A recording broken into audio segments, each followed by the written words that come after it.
Galera, nós vamos falar hoje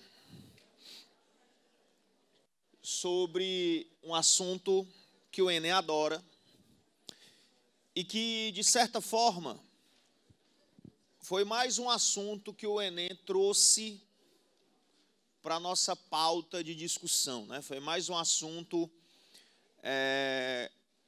que o Enem trouxe para a sala de aula do ensino médio e promoveu a sua difusão. Antes do Enem, pouco se falava sobre esse assunto, né? Variação linguística. Porque, na verdade, é um assunto até recente. E depois que o Enem trouxe essas habilidades para a sua prova, outros vestibulares passaram também a se interessar pelo tema, passaram a se interessar pelo assunto, e hoje praticamente todos os vestibulares cobram isso de alguma maneira. O S cobra isso, a Unifor cobra isso, a Unicristos cobra isso, vestibulares de outros estados, como a FUVEST, como a Unicamp, cobram isso. Então, a gente deve isso também ao Enem.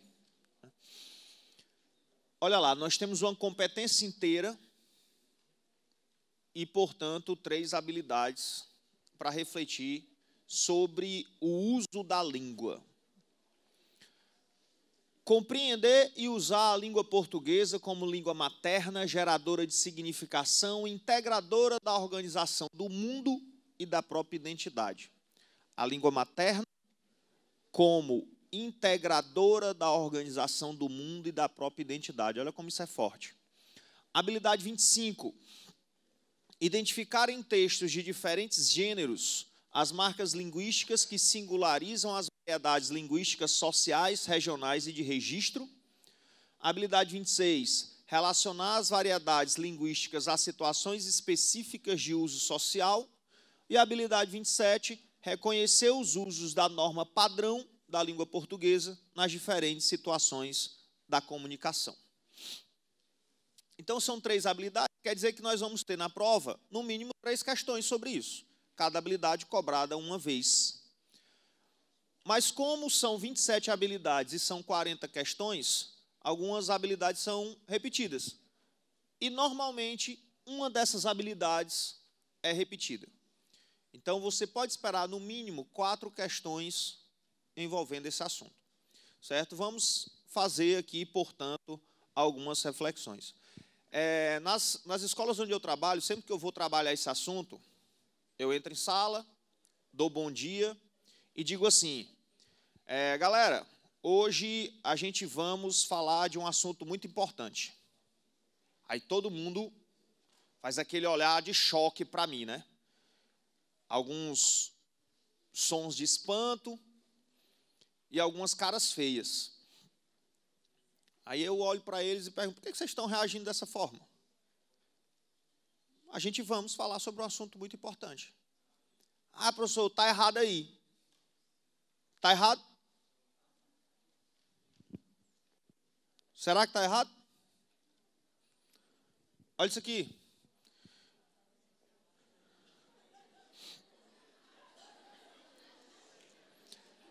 Imagine que você passou o dia na escola e saiu varado de fome.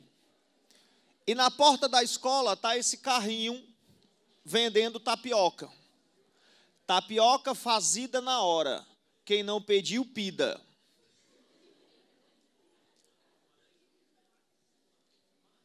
Você vai deixar de comer a tapioca por causa dessa linguagem?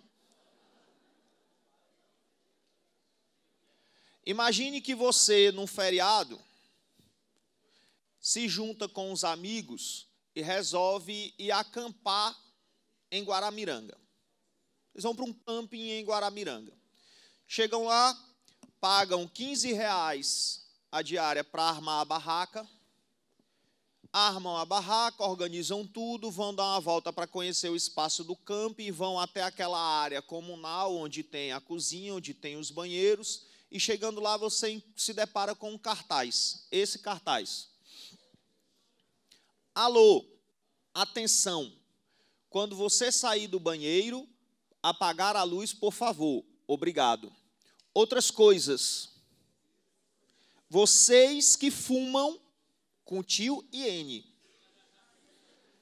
Por favor, não jogue bituca de cigarro em qualquer lugar.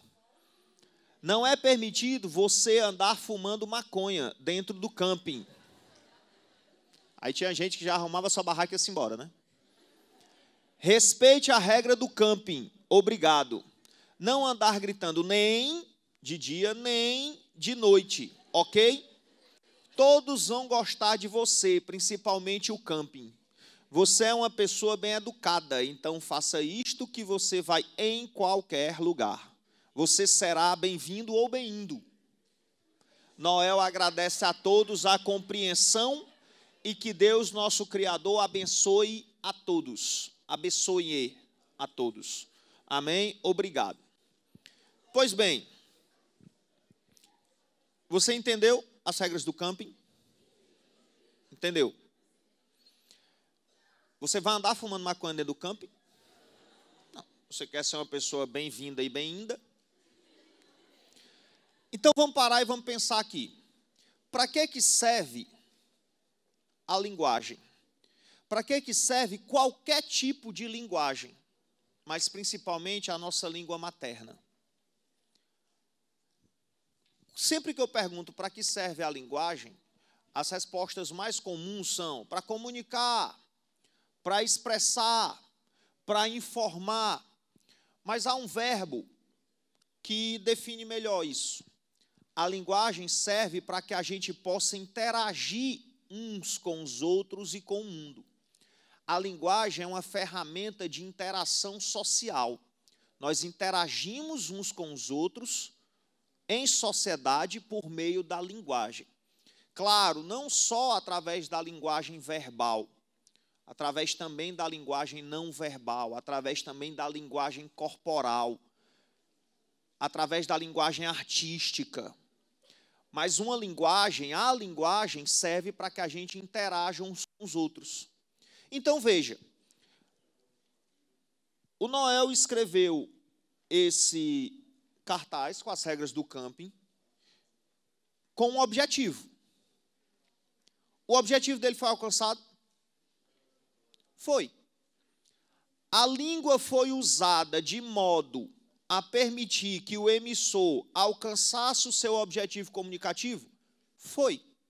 Então, cadê o erro? Cadê o erro? Se ele alcançou tudo o que quis, se eu compreendi tudo o que ele disse, cadê o erro? Tem erro aí? Não, não tem erro aí.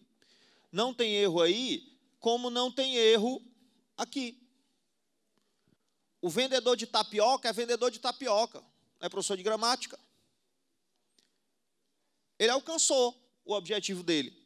Eu sei que a tapioca dele é fresca, é feita naquele momento, e eu vou pedir, se eu estiver com fome e gostar de tapioca. Então, cadê o erro aí? Não tem erro. Da mesma forma que se eu chegar aqui e disser, pessoal, esse final de semana a gente vamos para a praia está combinada. Eu alcancei o meu objetivo, vocês entenderam o que eu quis dizer. Cadê o erro? Não tem erro. Ah, professor, mas se eu fizer isso numa redação, eu vou perder ponto. Vai. Porque na redação tem um comando lá em cima que exige que você escreva o seu texto em norma culta. Uma coisa é eu me desviar do que prescreve a gramática. Outra coisa é eu errar. Então, a primeira ideia que a gente tem que entender, a primeira noção que a gente tem que entender quando a gente fala desse assunto, é que os estudos na área de sociolinguística relativizaram essa noção de erro. Eu não vou mais avaliar uma linguagem dizendo se ela está certa ou está errada. Se ela alcançou o seu objetivo comunicativo, ela está certa. Não importa a variação. O que seria uma linguagem errada? Seria uma linguagem incompreensível. Seria uma linguagem numa situação em que o emissor quis dizer algo e não foi capaz de se fazer compreender. Os seus receptores não alcançaram o sentido do que ele queria, não alcançaram o objetivo pretendido. Aí eu teria algum tipo de erro, algum problema, falha na comunicação. Mas aqui, erro nenhum. Aqui, erro nenhum. Professor, se eu não vou mais avaliar com base nos conceitos de certo ou errado, eu vou avaliar com base em que conceitos? Eu vou fazer uma avaliação, claro, mas essa avaliação não vai mais ser com base no conceito de certo e errado, vai ser com base em que conceitos? Adequado ou inadequado ao contexto discursivo. Como assim? Um cara vendendo tapioca num carrinho no meio da rua, tem problema ele usar essa linguagem? Essa linguagem está inadequada ao contexto discursivo dele? Não, problema nenhum. Você pagar R$15 para alugar um espaço e armar sua barraca num camping e se deparar com essa linguagem, tem problema? Você vai embora porque encontrou essa linguagem do Noel aí? Não. Um camping é um ambiente informal. Então não tem problema eu me deparar com essa linguagem. Essa linguagem é adequada ao contexto discursivo. Então, o problema de eu, professor de língua portuguesa, chegar numa sala de aula e dizer a gente vamos, não é porque está errado, é porque está inadequado ao contexto. Eu sou um professor, eu estou num ambiente formal, que é uma sala de aula, eu devo procurar usar a norma culta, predominantemente. Então, o problema não é que o a gente vamos está errado. O a gente vamos pode estar inadequado. Num contexto de aula de variação linguística, eu usando como exemplo, nem é. Agora, olha isso aqui. Aulas de reforços, da 1ª à 8ª série, e alfabetização. Se você chega para comer a tapioca e encontra o fazida na hora, sem problema algum, você come a tapioca. Se você chega no camping e encontra aquele cartaz do Noel, você vai achar graça, mas sem problema algum, vai continuar no camping. E vai seguir as regras do camping. Agora você vai matricular seu filho nessa aula de reforço? Olha como esse problema aqui é muito mais grave do que todos os, entre aspas, problemas do Noel. Porque aqui não tem problema ele usar essa linguagem. O contexto permite. Agora aqui é um problema. O cara é professor de reforço escolar e não consegue escrever na norma culta nem o próprio cartaz de propaganda? Como é que eu posso confiar nele para ensinar a gramática ao meu filho? Então aqui essa linguagem é inadequada pelo contexto. Olha isso aqui. Propaganda. Promoção da Ricardo Eletro. Móveis por estes preços não vão durar nada.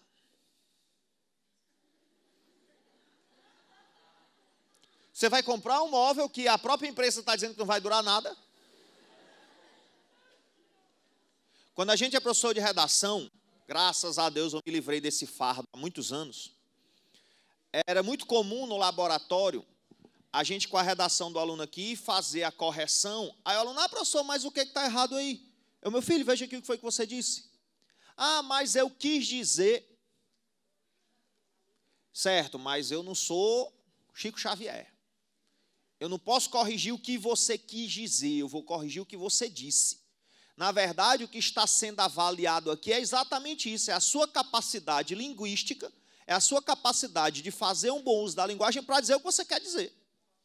O que você pensa, o que você sente, aí é você com você. Agora, para você colocar num papel o que você pensa, o que você sente, você precisa ter competência linguística. E a sua competência linguística é que eu estou avaliando. Eu não posso corrigir o que você quis dizer, eu vou corrigir o que você disse. Eu posso entender o que ele quis dizer aqui. O que ele quis dizer? Ele quis dizer que esta promoção está com preços tão baratos que o estoque vai acabar rapidamente. Então, ele quis me incentivar a comprar logo o produto Porque como o preço está barato, o estoque vai acabar rapidamente. Mas não foi isso que ele disse. Ele disse que o móvel tem uma qualidade ruim e por isso vai durar pouco. Eu não vou comprar um móvel de uma qualidade ruim que vai durar pouco. Esta frase é ambígua. Perceba que um problema de ambiguidade é muito mais prejudicial do que todos aqueles desvios da ortografia do Noel. Não é não? Então, essa é a primeira noção que a gente precisa ter. Em matéria de linguagem, é complicado falar de certo ou errado. É errado quando é incompreensível. É errado quando gera um problema na interpretação. Mas se o objetivo foi alcançado, não tem erro. Eu não vou avaliar nos conceitos de certo ou errado. Eu vou avaliar nos conceitos de adequado ou inadequado ao contexto discursivo. Outra coisa que é importante a gente discutir, que o Enem gosta de trabalhar. Quando eu digo assim, eu acho isso interessante. Se eu entrar em sala e disser, pessoal, nesse final de semana a gente vamos à praia, tem gente que vai rir, tem gente que vai frescar, tem gente que vai até me criticar. É até bem possível que algum aluno saia de sala depois e vá na coordenação reclamar. Que absurdo um professor de português, eu pago caro esta escola para o professor de português vir e falar, a gente vamos em sala de aula e pedir a minha cabeça. Agora, este mesmo aluno, se eu chegar em sala e disser, fulano, tu fez a tarefa? Tu trouxe a apostila? Não vai dizer nada.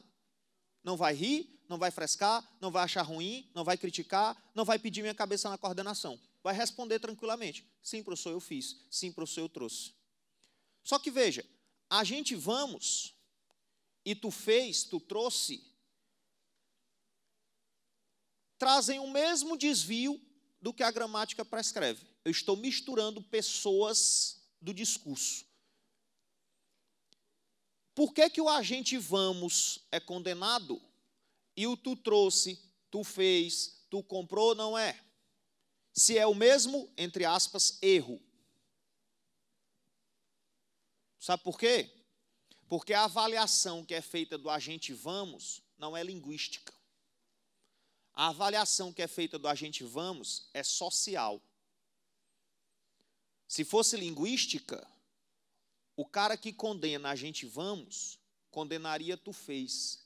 Se fosse linguística, o cara que condena a gente vamos, só diria tu fizeste, tu trouxeste, tu compraste. Mas é assim que funciona? Não é. Então essa avaliação não é linguística, ela é social. O pensamento é o seguinte, o tu fez, o tu comprou, é a nossa norma. Nós somos cultos. Frequentamos a escola, temos aulas de gramática durante mais de uma década da nossa vida escolar, fazemos textos em norma culta, somos leitores proficientes, nós somos cultos. Mas mesmo nós sendo usuários cultos da língua, nós usamos o tu trouxe, o tu comprou, o tu fez. Então a gente admite esse desvio, porque esse desvio é o nosso desvio. É o desvio da camada com a qual eu me identifico. Mas quando eu escuto a gente vamos, não é o meu registro. Eu não me identifico ou não quero me identificar com essa camada. Porque quem diz a gente vamos, em geral, é o analfabeto. Portanto, pertencentes às camadas mais baixas e marginalizadas da sociedade. Eu não me identifico com essa camada. Eu não quero me identificar com essa camada. Então, eu condeno o registro linguístico dele. A questão aí não é linguística, a questão aí é social. É preconceito linguístico. Professor, existe isso de preconceito linguístico? Só existe. Porque a língua também é uma ferramenta de marginalização. Eu também posso marginalizar alguém por conta da linguagem. Porque, veja, quando eu dava aula de gramática, era muito comum o aluno, no meio dos exercícios, tendo dificuldade para fazer os exercícios, se revoltar, jogava o caderno assim do lado. Eu, meu filho, o que foi? Para que essa revolta? Ah, professor, eu desisto. Eu não sei português, não. Eu, como assim você não sabe português? Você está conversando comigo e que língua é essa? É telepatia? Não, professor, o senhor entendeu? Não, eu não estou entendendo, não.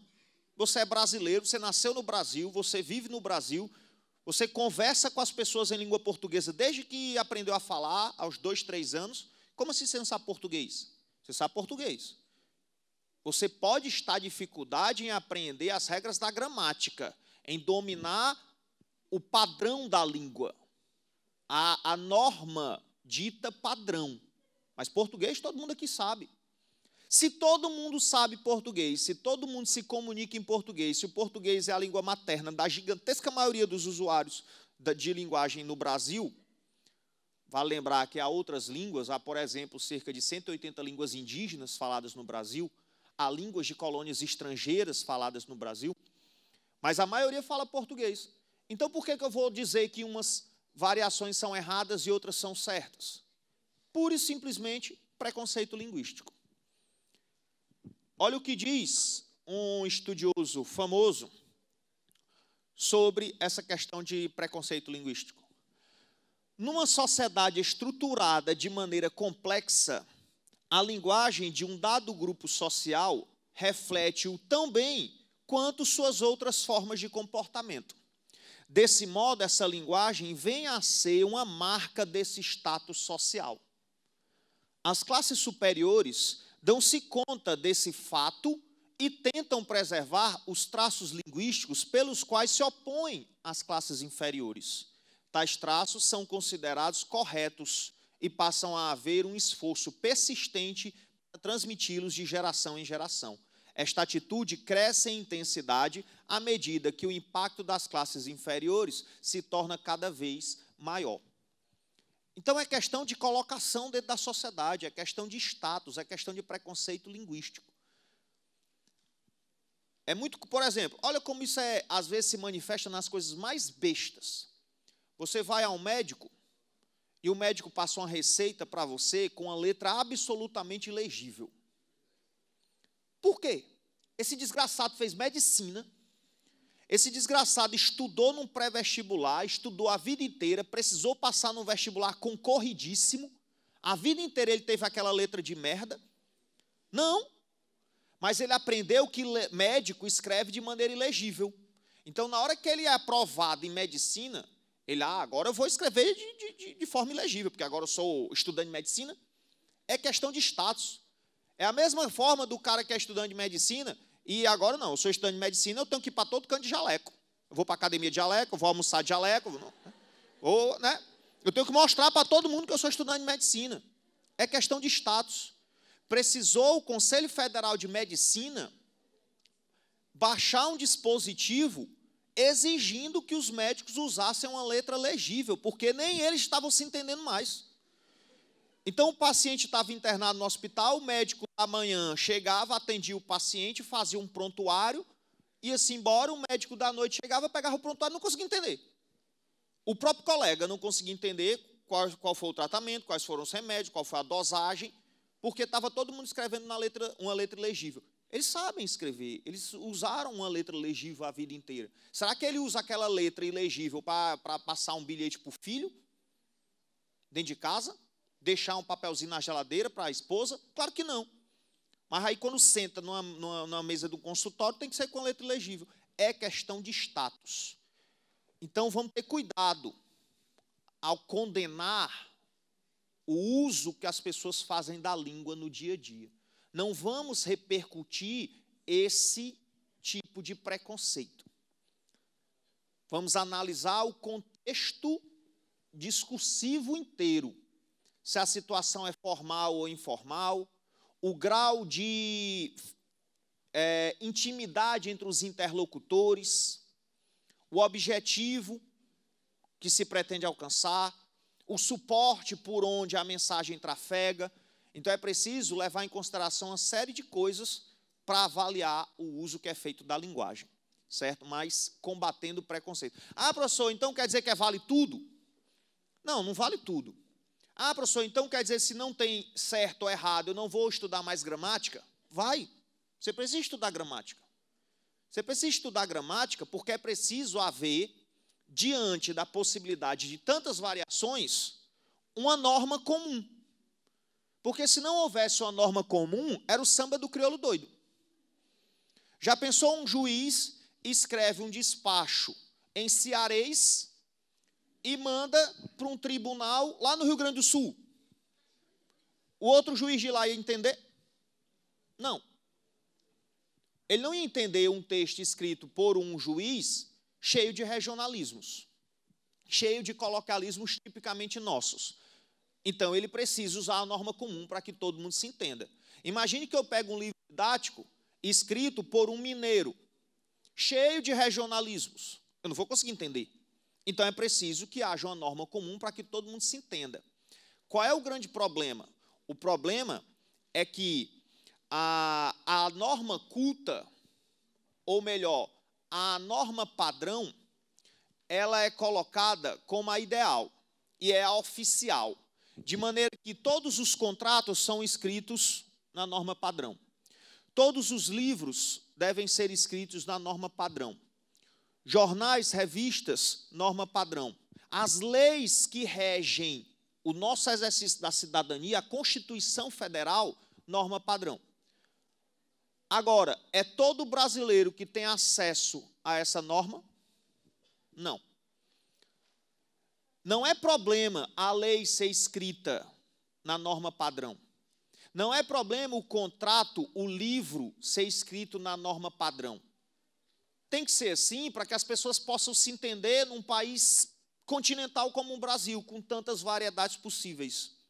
O problema é o Estado eleger uma variedade como oficial, saber que essa variedade é a mais artificial de todas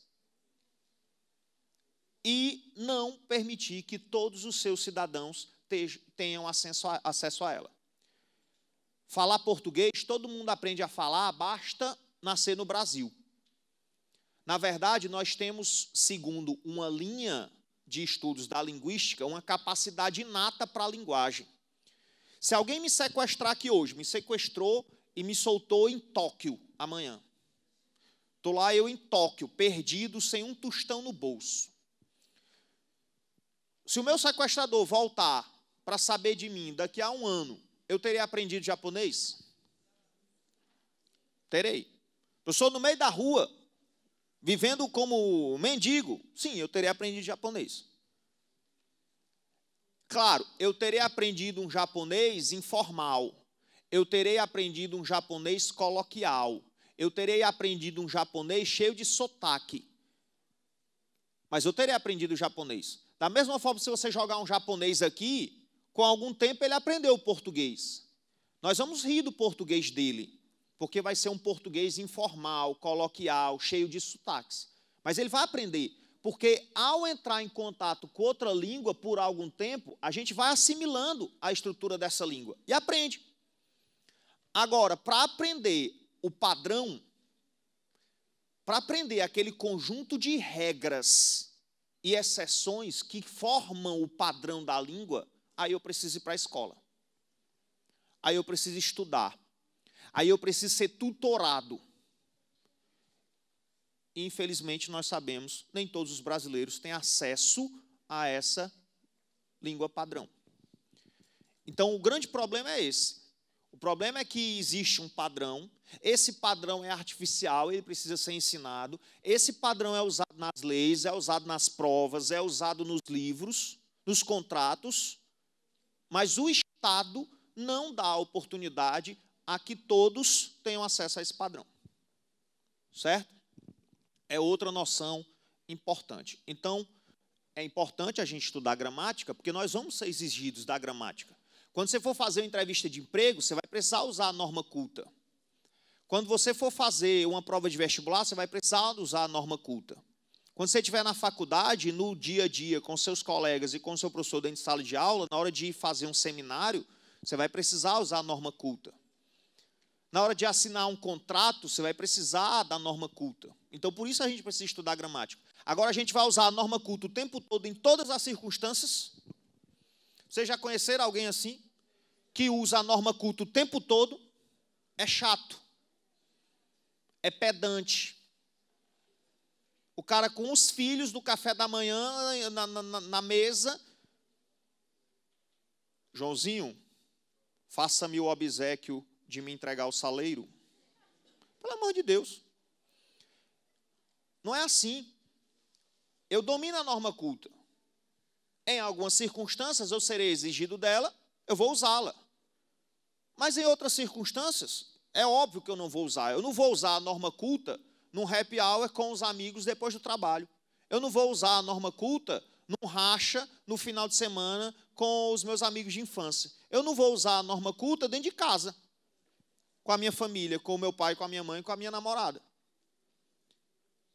Então, eu vou adaptar a minha linguagem ao contexto discursivo, certo?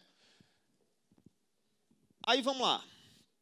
Outra noção importante, antes da gente passar para as variações mais significativas.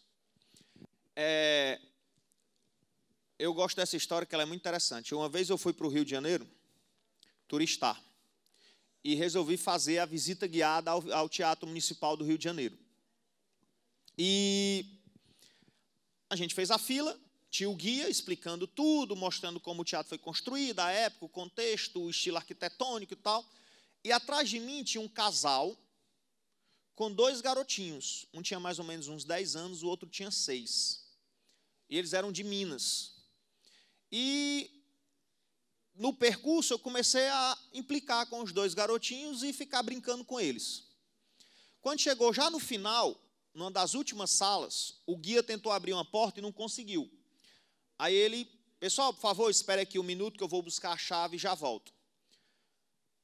Aí nisso eu encostei na parede, arriei e sentei no chão.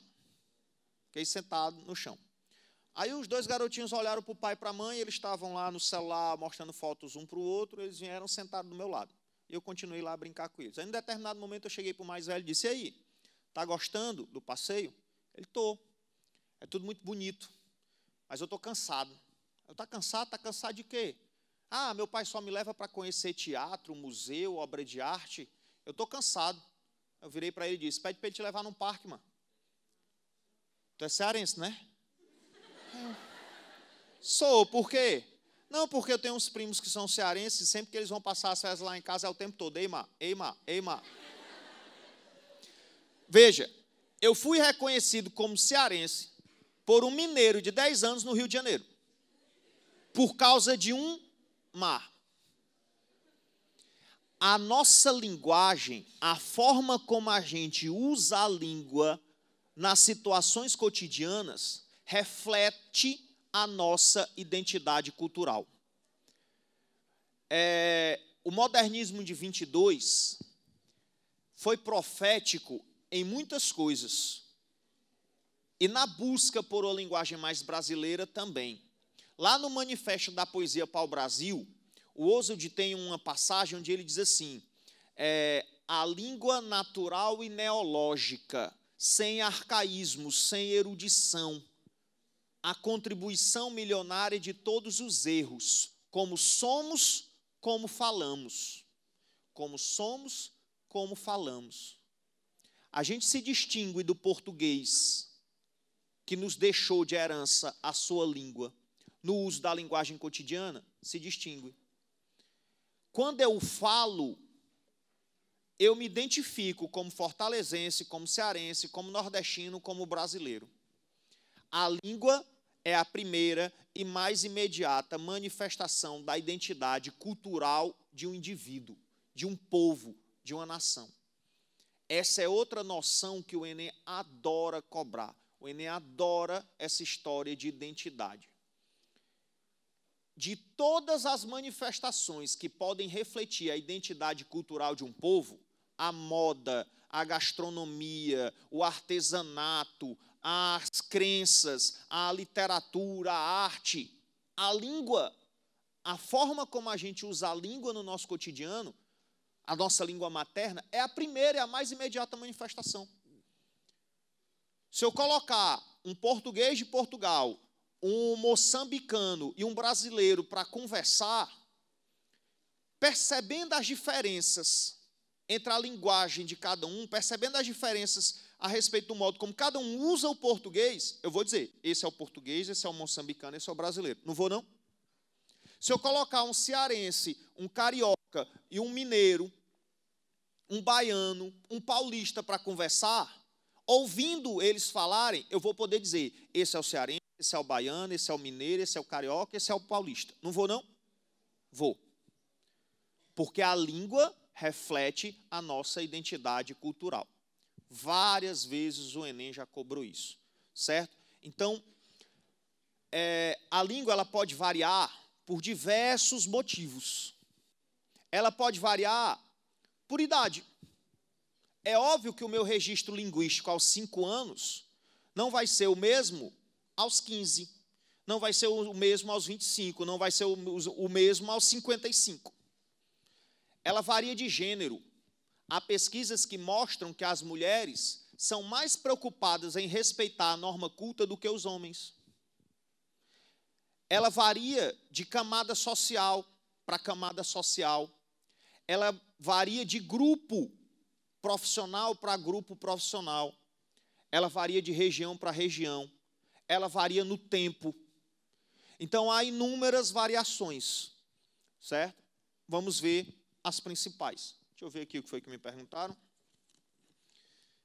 Para escrever a redação, eu posso escrever com letra bastão, essa que eu estou escrevendo, ou obrigatoriamente precisa ser em letra cursiva? Bem, você pode escrever, pelo menos no meu tempo, né? Faz tempo que eu não dou aula de redação, mas no meu tempo, um tempo pré-ENEM, eu não cheguei a dar aula de redação para o ENEM, era o UFC tradicional, você podia escrever com letra de forma. Então, você podia escrever a sua redação inteira em letra de forma. Hoje, eu acredito que isso não deve ter mudado.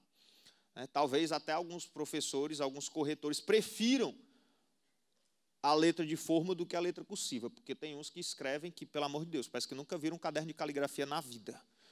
E era um sofrimento. Você passava mais tempo para traduzir a letra do infeliz do que para corrigir a redação dele. Então, vamos lá para os tipos de variação que o Enem colocou lá nas habilidades. Essas 4 variações que a gente vai ver são as 4 variações que estão lá naquelas habilidades que a gente leu no começo. Primeira variação, variação diatópica. Ocorre em decorrência do local onde vive o usuário da língua. É a variação geográfica, que reflete a cultura, os hábitos, as tradições de cada região. É a mais observável, porque a variação geográfica ela se reflete em 2 coisas muito imediatas, no vocabulário e no sotaque. Então, é fácil perceber a presença da variação geográfica, da variação diatópica, porque ela se revela no sotaque, na forma como as pessoas falam, pronunciam as palavras, e no vocabulário. Então, aqui em Fortaleza, a gente diz tia, a gente diz dia. A 3 horas daqui, 4, o pessoal do interior do Ceará diz tia, dia. Então, só essa maneira de pronunciar a palavra, eu já sei que eu estou falando com um cearense da região do Cariri. Só a maneira de pronunciar a palavra, eu já sei que eu estou falando com um cearense da região Fortaleza e zona metropolitana. A maneira como cada estado chama a mandioca difere muito. Em alguns lugares é mandioca, noutros é macaxeira, noutros é aipim. O que a gente chama aqui de carioquinha, uns chamam de pão francês, outros chamam de cacetinho. O que a gente chama de tangerina, outros chamam de bergamota, outros chamam de mexerica. Então, de lugar para lugar, de região para região, há variações muito perceptíveis, sobretudo no vocabulário e no sotaque. Olha lá. Se alguém afirmasse, estes gajos que estão a esperar o elétrico são os gandulos, não se hesitaria em classificá-lo como falante da língua portuguesa em sua variante lusa, que se estaria expressando na modalidade coloquial de extensa. Se, por outro lado, se ouvisse, se abanquem, tchê, saber-se-ia que se tratava de um falante de língua portuguesa em sua variante brasileira natural do sul do país, que também se expressou na modalidade coloquial de extensa. Então, essa variedade geográfica é a mais fácil de se observar. Olha o que diz o Marcos Bagno, que é considerado talvez o maior linguista brasileiro. Foi o Marcos Bagno o primeiro a trazer esse tema das variações linguísticas para o universo do ensino médio, para tirar esse tema das discussões da academia, da universidade. Ele participou de uma entrevista, o jornal Diário do Paraná fez uma entrevista com ele e a pergunta foi: observamos que no Brasil há formas muito diferentes de se falar, com diversos sotaques e gírias.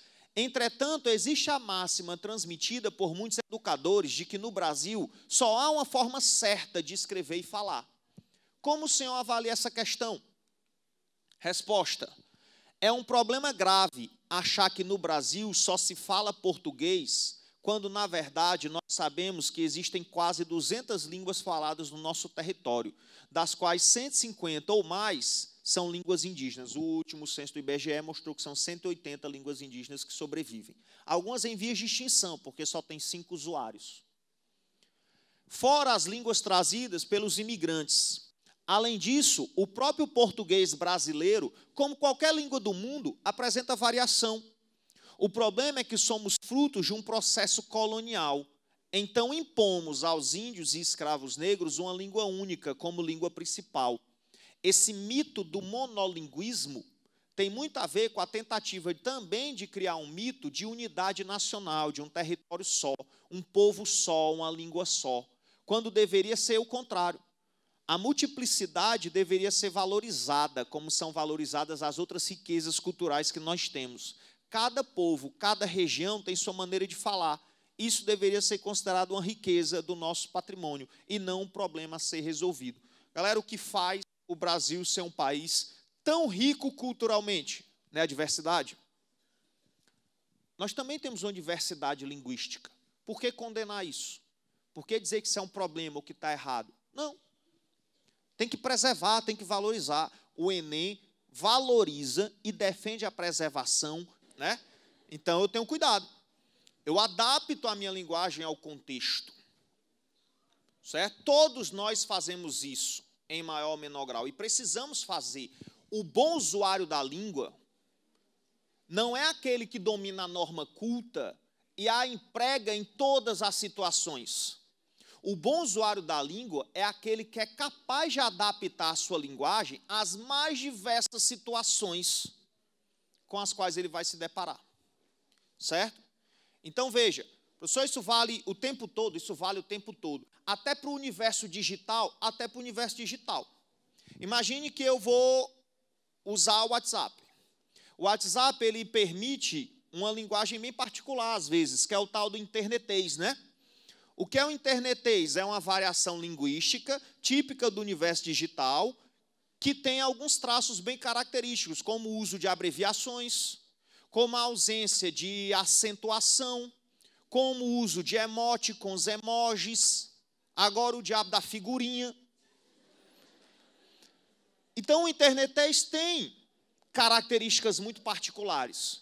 Mas veja, eu pego o WhatsApp e vou conversar no WhatsApp no meu grupo de amigos para combinar o racha de mais tarde e de a gente assistir o jogo num barzinho depois. Essa situação é informal? É. Eu posso, portanto, usar abreviações? Posso. Eu posso usar gírias ou palavrões?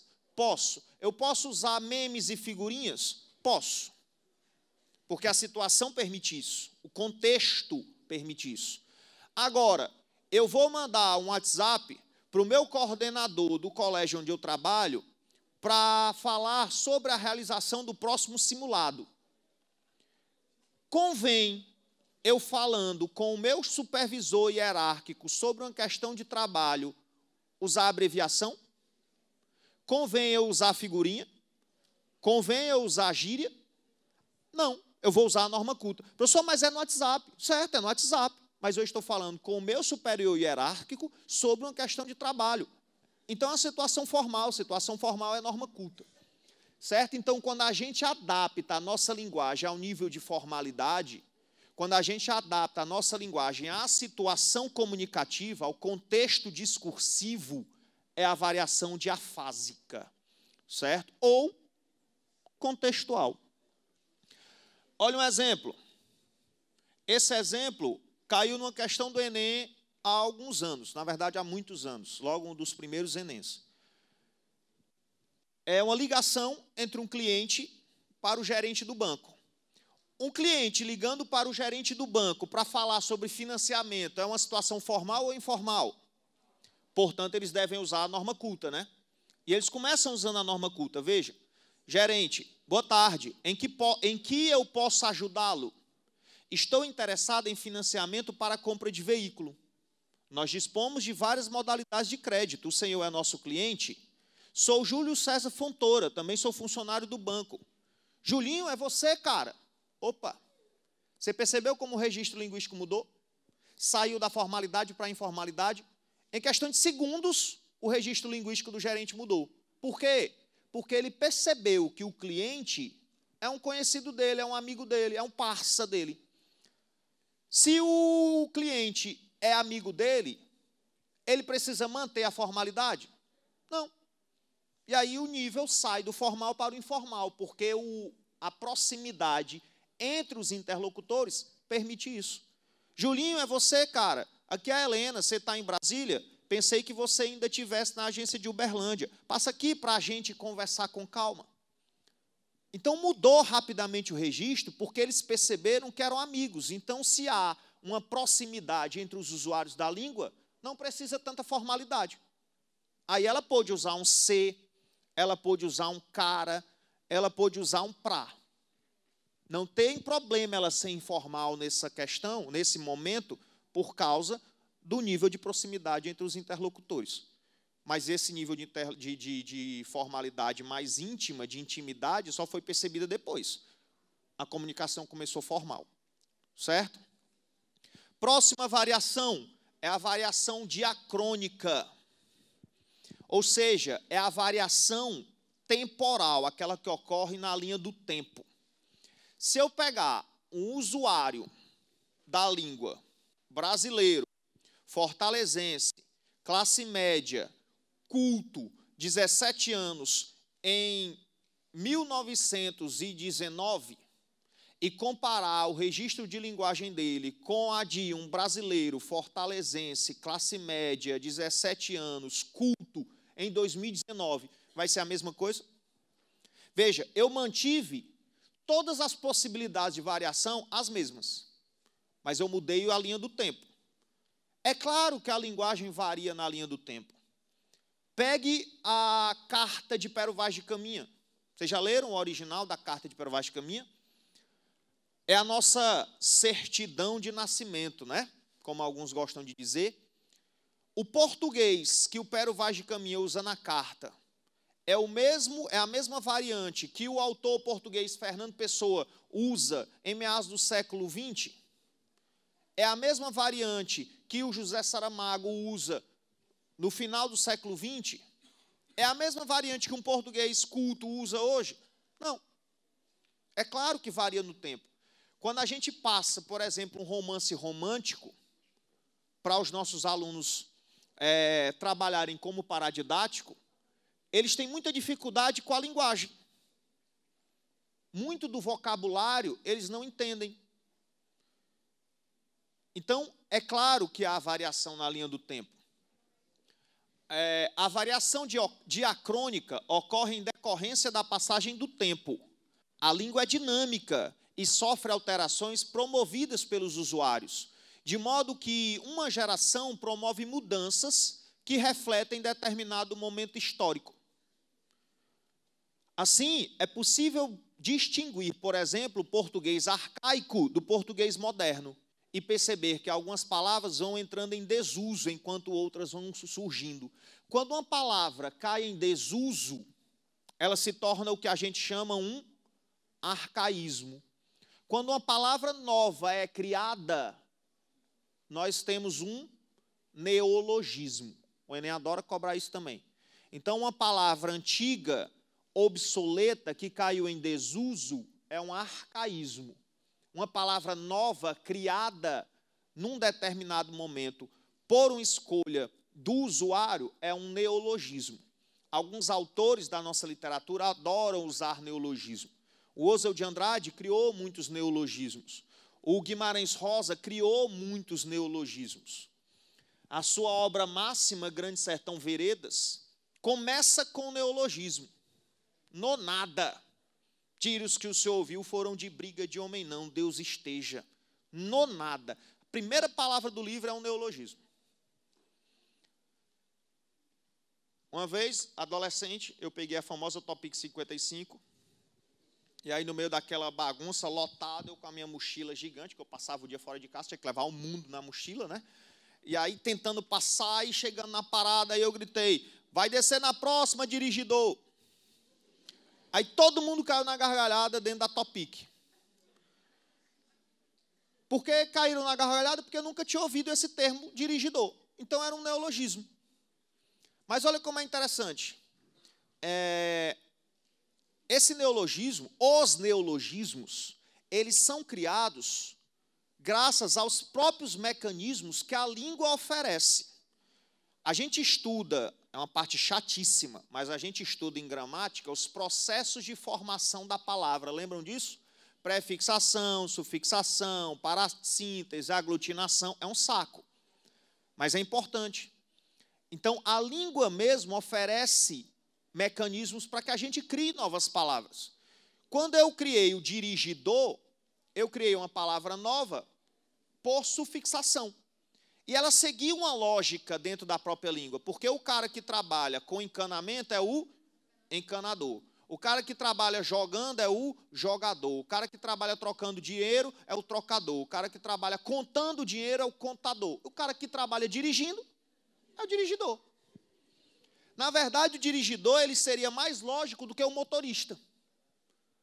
Mas a língua é arbitrária também.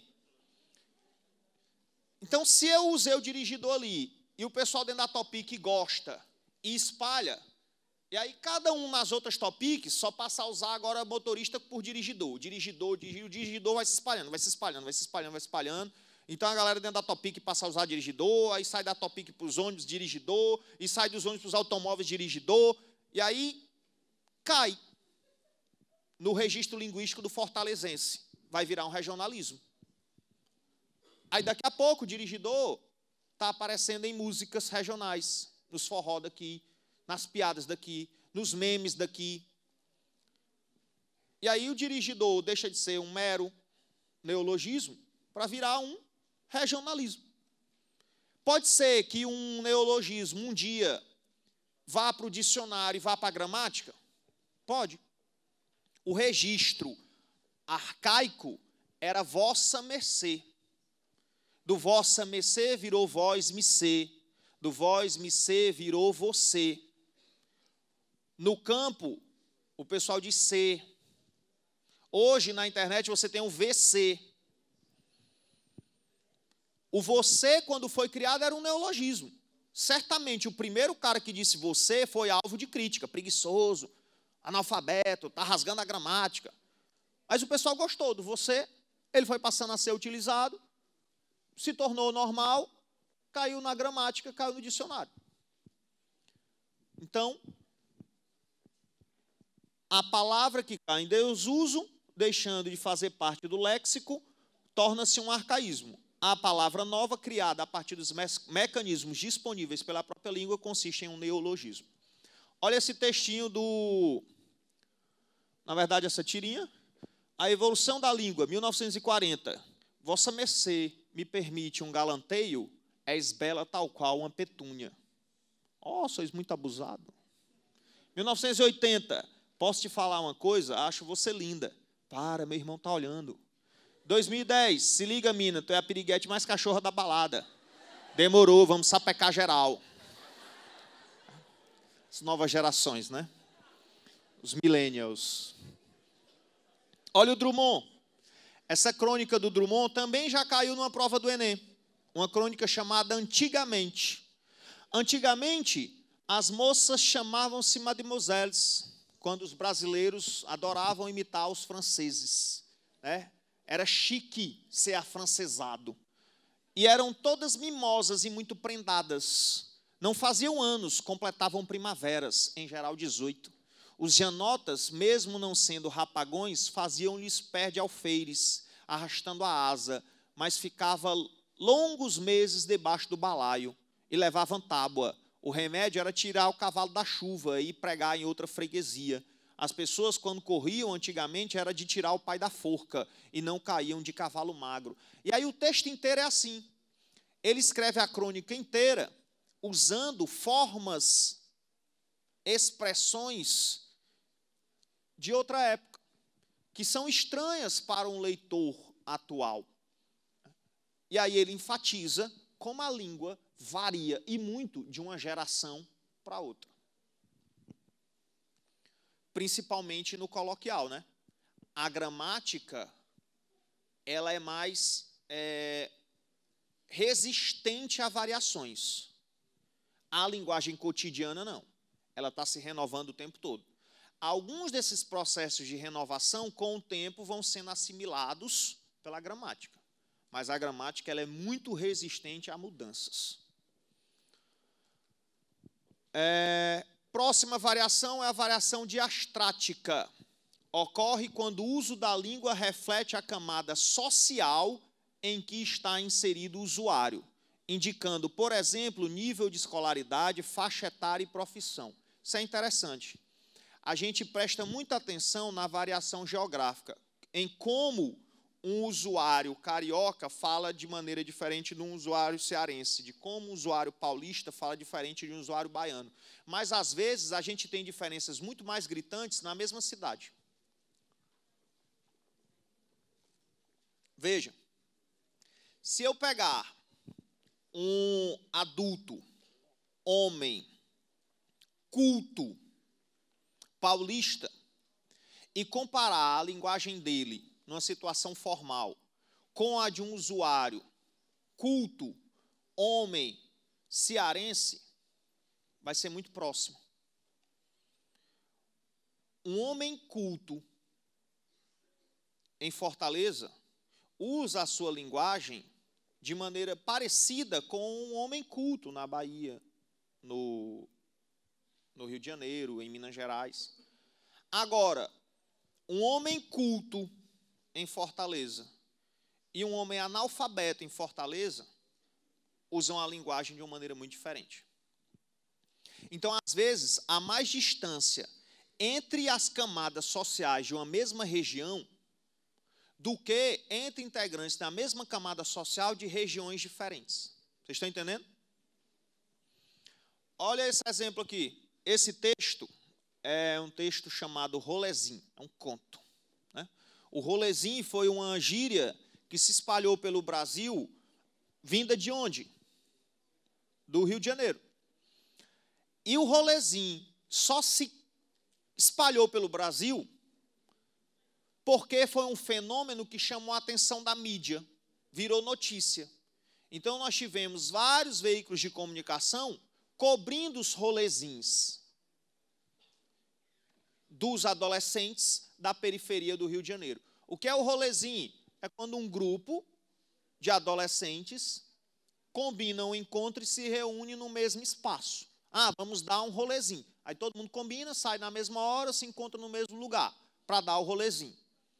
O rolezinho virou um problema que virou notícia porque pobres da periferia do Rio de Janeiro, em sua maioria negros, foram se reunir em shopping, incomodando a elite que frequentava o shopping. Mais uma vez, questões culturais de preconceito social e racial.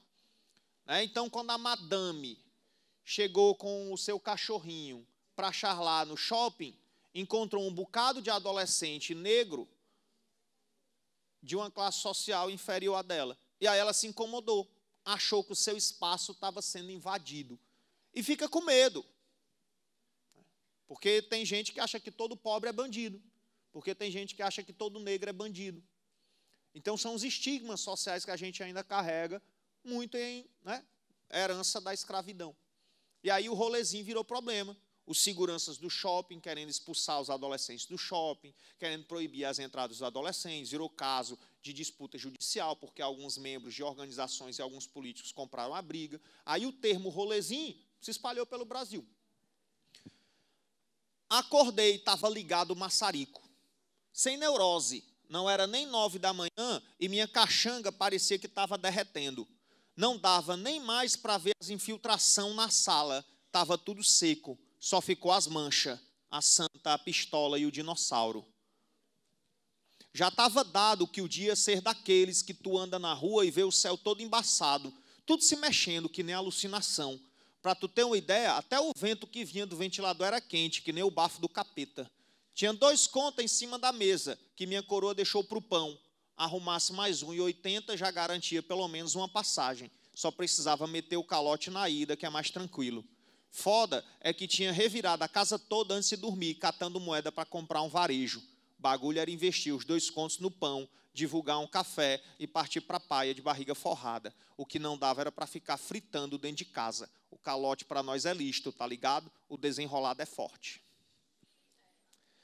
Por essa linguagem aí, eu posso inferir muita coisa sobre esse usuário, não posso não? Eu posso inferir que esse usuário é morador de uma periferia de uma grande cidade, por exemplo. E por algumas marcações linguísticas, eu posso inferir que esse usuário é de uma periferia do Rio de Janeiro. Eu posso inferir que esse usuário é de uma camada social baixa. Então, como eu disse, a língua reflete a identidade cultural da pessoa. Reflete o lugar, reflete a camada social. Quando reflete o lugar, é variação geográfica, diatópica. Quando reflete a camada social, é variação diastrática. O jargão também entra na variação diastrática. A gíria também entra na variação diastrática. Todo mundo lembra o que é o jargão? O jargão é aquela linguagem típica de determinadas áreas do conhecimento, de determinadas profissões. Então, o policial tem o seu jargão.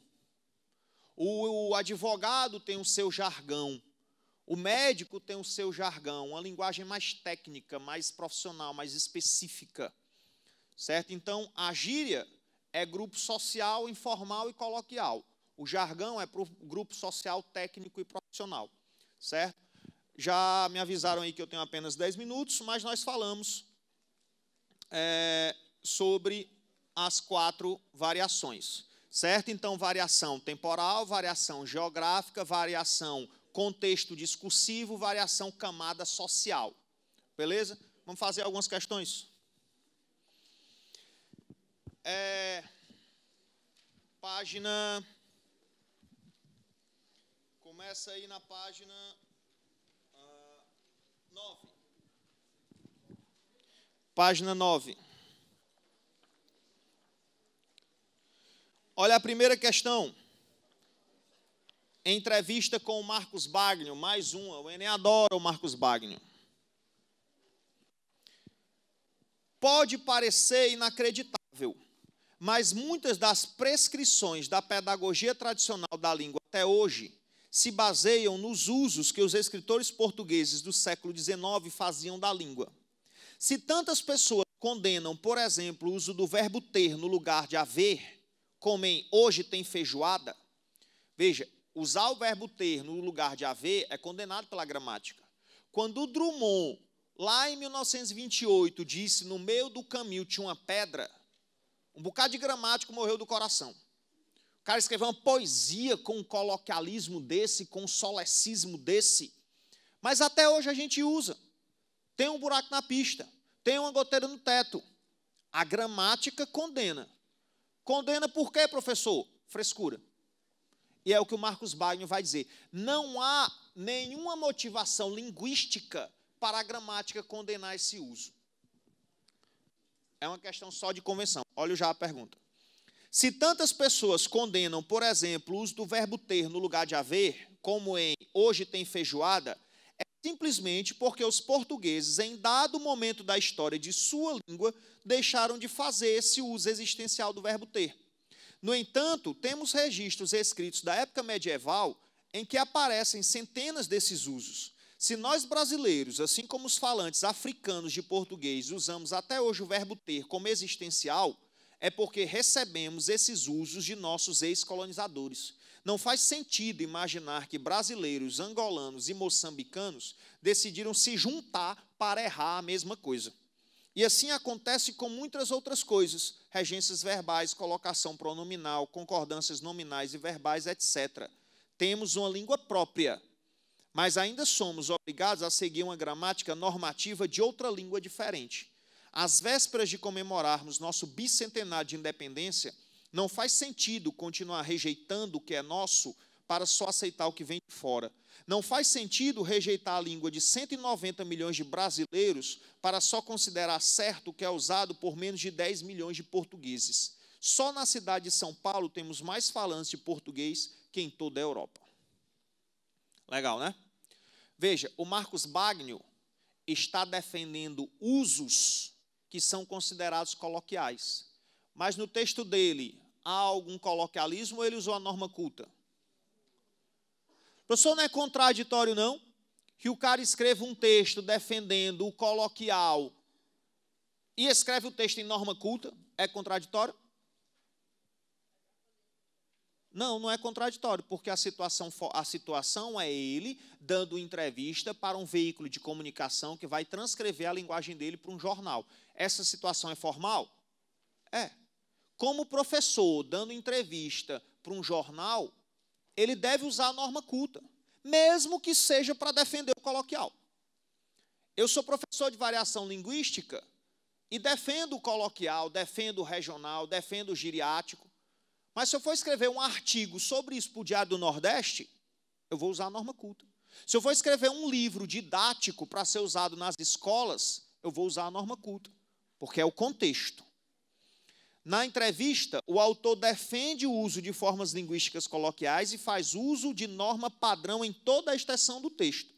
Isso pode ser explicado pelo fato de que ele adapta o nível de linguagem à situação comunicativa, uma vez que o gênero entrevista requer o uso da norma padrão, correto? Pronto, já achamos o item correto. Item A de adultério. Deixa eu ver a pergunta. Se um poeta cria uma nova palavra e a introduz na sua poesia, como essa palavra é interpretada pelos leitores? Pelo contexto. Assim, às vezes o leitor reconhece a estrutura da palavra, a origem da palavra, qual foi o processo de formação utilizado, e aí percebe qual é o sentido da palavra. Mesmo que ele não perceba o processo de formação, a origem, ele pode perceber pelo contexto. O contexto de uso da palavra vai me permitir entender o sentido da palavra, mesmo sendo uma palavra nova. Na verdade, ele nem precisa usar uma palavra nova. Se ele usar uma palavra que está no dicionário, mas que eu não conheça, que não faz parte do vocabulário, eu não vou procurar entender pelo contexto? Vale para uma palavra nova também. Beleza? Então, é por aí. Vale para uma palavra que eu desconheço, vale para um neologismo. Eu vou tentar interpretar pelo contexto. Claro, se for uma palavra já pertencente ao léxico da língua, o ideal é eu consultar o dicionário. A gente precisa criar o hábito de consultar o dicionário. Quanto mais palavras a gente conhece, mais a gente é capaz de ter pensamentos complexos. Afinal, a gente pensa através da linguagem, né? Vamos fazer outra, dá tempo, eu acho. Olha aí a questão 8. As línguas naturais variam de região para região e variam na mesma comunidade. Levando-se em consideração os estereótipos e as marcas linguísticas regionais do português falado no Brasil, correlacione os textos com a fala de cada um dos assaltantes. É muito interessante, né? A forma como um cearense fala é bem diferente da forma como um baiano fala. A forma como um pernambucano fala é bem diferente da forma como um baiano e um cearense falam. Mas para a Globo, todo nordestino é baiano, né?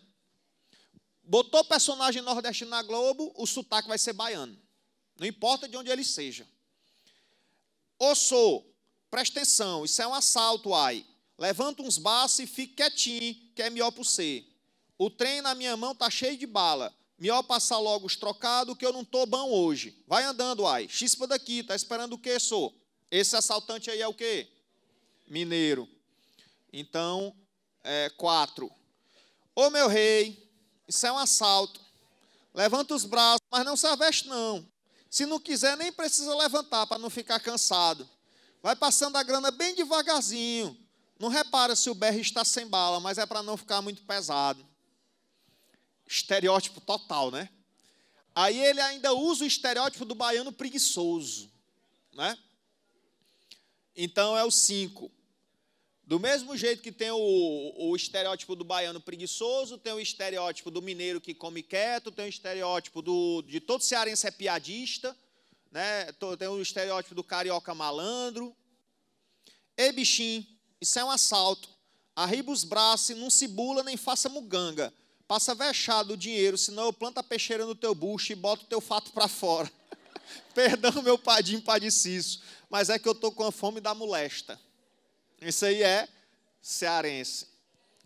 Isto é um assalto. Erga os braços. Porra, meu, passa logo a grana, meu. Mais rápido, meu, que eu preciso pagar o mano que me passou o bilhete para o jogo do Corinthians, meu. Pô, se manda, meu, vai.